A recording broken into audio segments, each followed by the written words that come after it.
and today we're going to be reading The Lorax by Dr. Seuss. Let's get started.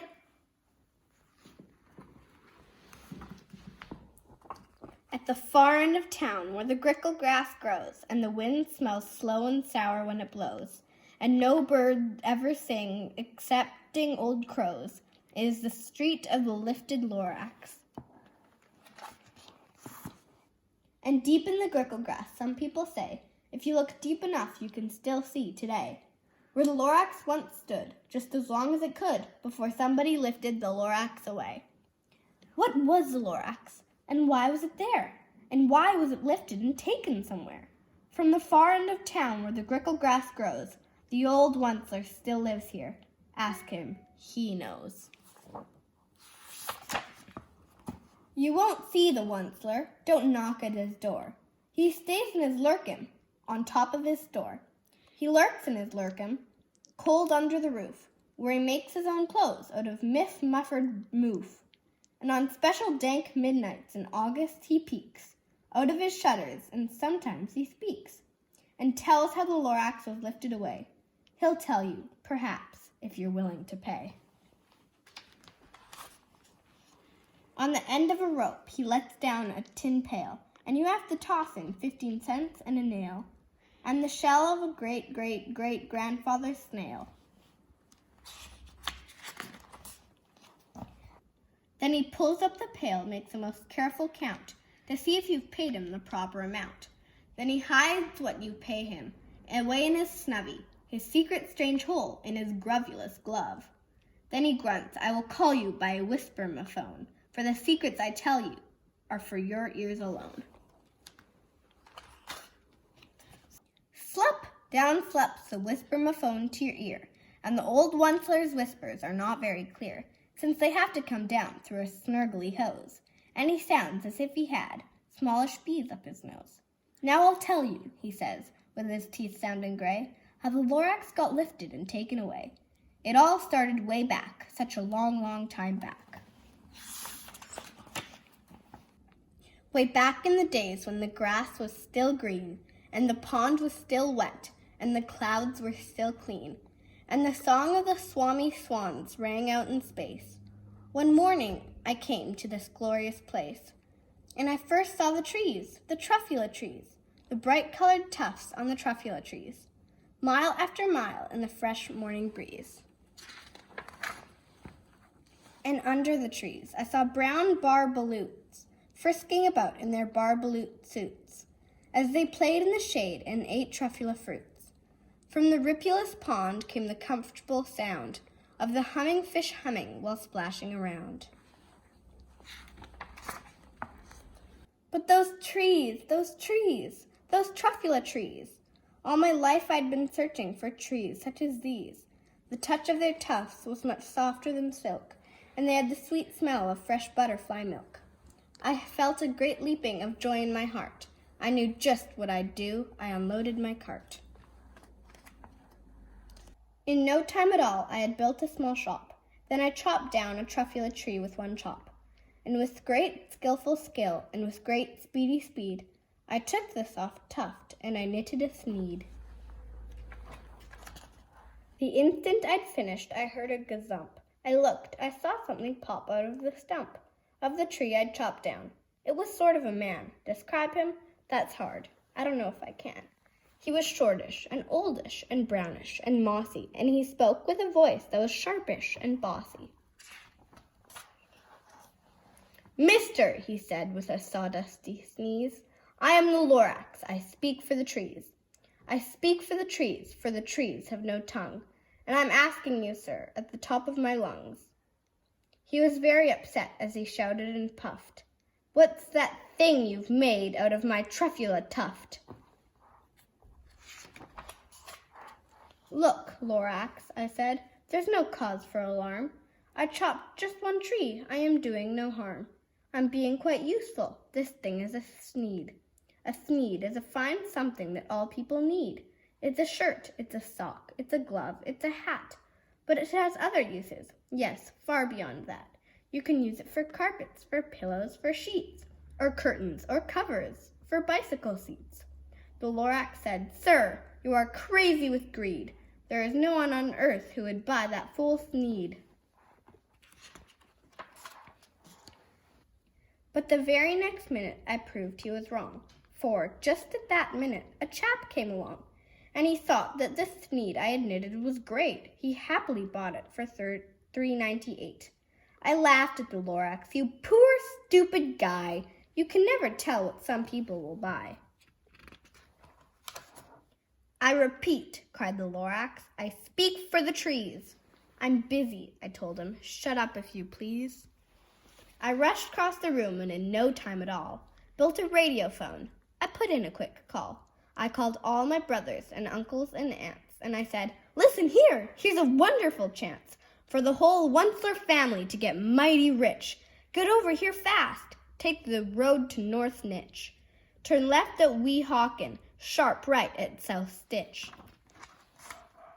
And in no time at all, in the factory I built, the whole Onceler family was working full tilt. We were all knitting Sneeds, just as busy as bees, to the sound of the chopping of truffula trees. Then, oh baby, oh, how my business did grow. Now, chopping one tree at a time was too slow. So I quickly invented my super axe hacker, which whacked off 4 truffula trees at one smacker. We were making Sneeds 4 times as fast as before. And that Lorax, he didn't show up anymore. But the next week he knocked on my new office door. He snapped, "I'm the Lorax who speak for the trees, which you seem to be chopping as fast as you please. But I'm also in charge of the brown barbaloots, who played in the shade of their barbaloot suits, and happily lived eating truffula fruits.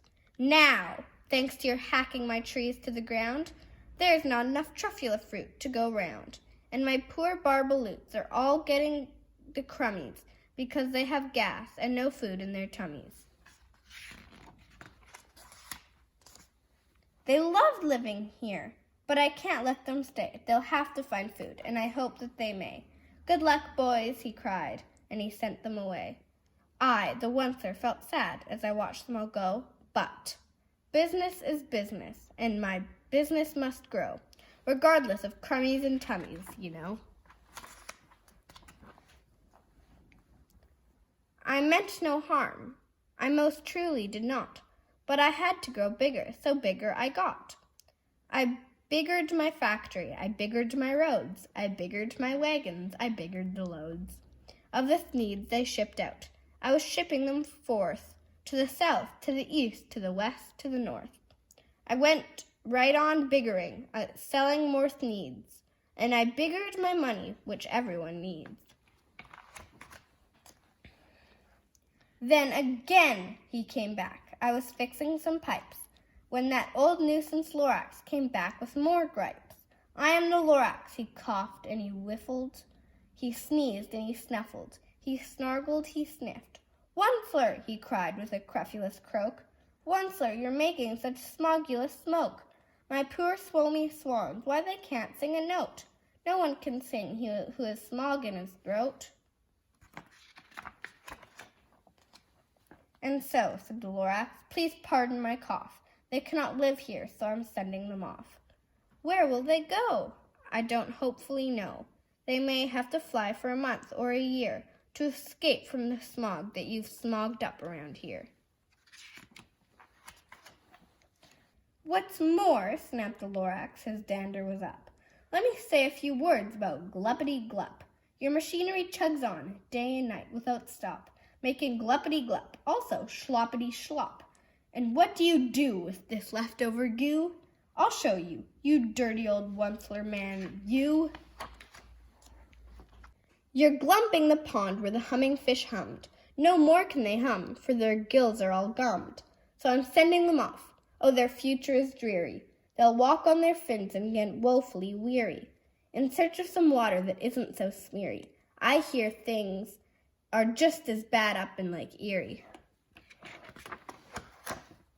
Then I got mad. I got terribly mad. I yelled at the Lorax, "Now listen here, Dad. All you do is yap, yap, and say bad, bad, bad, bad. Well, I have my rights, sir, and I'm telling you, I intend to go on doing just what I do. And for your information, you Lorax, I'm figuring on biggering and biggering and biggering and biggering, turning more truffula trees into needs, which everyone needs. And at that very moment, we heard a loud whack. From outside in the fields came a sickening smack of an axe on a tree. Then we heard the tree fall, the very last truffula tree of them all. No more trees, no more sneeds, no more work to be done. So in no time my uncles and aunts, every one, all waved me goodbye. They jumped into my cars and drove away under the smoke-smothering stars. Now all that was left neath the bad-smelling sky was my big empty factory, the Lorax and I. The Lorax said nothing, just gave me a glance, just gave me a very sad backward glance, as he lifted himself by the seat of his pants, and I'll never forget the grim look on his face when he hoisted himself and took leave of this place, through a hole in the smog without leaving a trace. And all that the Lorax left here in this mess was a small pile of rocks, with one word, unless. Whatever that meant, well, I just couldn't guess. That was long, long ago, but each day since that day, I've sat here and worried away. Through the years, while my buildings have fallen apart, I've worried about it with all of my heart. But now, says the Onceler, now that you're here, the word of the Lorax seems perfectly clear. Unless someone like you cares a whole awful lot, nothing is going to get better. It's not. So, catch, calls the Onceler. He let something fall. It's a truffula seed. It's the last one of all. You're in charge of the last of the truffula seeds. And truffula trees are what everyone needs. Plant a new truffula, treat it with care. Give it clean water and feed it fresh air. Grow a forest, protect it from axes that hack. Then the Lorax and all of his friends may come back. The end. Did you know that planting a tree could help our planet by taking carbon dioxide out of our atmosphere? If you want to plant a tree, choose a native species like this one. This is a small lily-pilly. It is native to Australia. It will provide safe shelter and food for native animals. For example, the lily-pilly has edible fruit and big, beautiful flowers that look like Dr. Seuss's truffula trees. It will attract bees and parrots. Let's plant it. It's easy.